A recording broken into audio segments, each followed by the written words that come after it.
வாழ்க்கை எப்படியாவது வாழ்ந்துதான் ஆகணும். எதையாவது செஞ்சு இந்த வாழ்க்கையை கடந்து ஆக வேண்டும் என்கின்ற ஒரு எண்ணம் நம்ம எல்லோருக்குள்ளேயும் இருக்கிறது.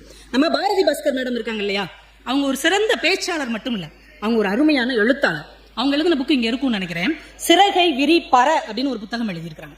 நீங்க வாய்ப்பு இருந்தா அந்த புக்கை கண்டிப்பா வாங்கி படிக்கணும். எல்லாருமே படிக்க வேண்டிய ஒரு மோட்டிவேஷனல் புக். நம்ம யூ கேன் வின் இந்த மாதிரி வெளிநாட்டு ஆட்கள் எழுதுனதான் விரும்பி படிக்கிறோம். ஆனா நம்ம மக்கள் எழுதின சிறந்த புத்தகங்கள் நிறைய நம்மால் படிக்கப்படாமல் இருக்கிறது. அவங்க அதுல ஒரு சம்பவம் சொல்லியிருப்பாங்க.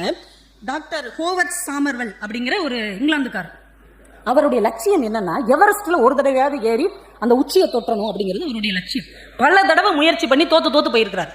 கடைசியா ஒரு தடவை இந்த தடவை எப்படி ஜெயிச்சு ஆகணும்டான்ட்டு ஒரு 7-8 பேர் ஷெர்பானா அந்த திபெத் நாட்டுக்காரங்க, இமயமலையை ரொம்ப நெருக்கமாக வளரும் போதே உணர்ந்தவர்கள், ஒரு 7-8 ஷெர்பாவை கையோட கூப்பிட்டுக்கிட்டு இது வரைக்கும் போன பாதையில போக வேண்டாம், வேற பாதையில போகணும் அவங்களை கட்டாயப்படுத்தி கூட்டு போயிருக்கிறார்.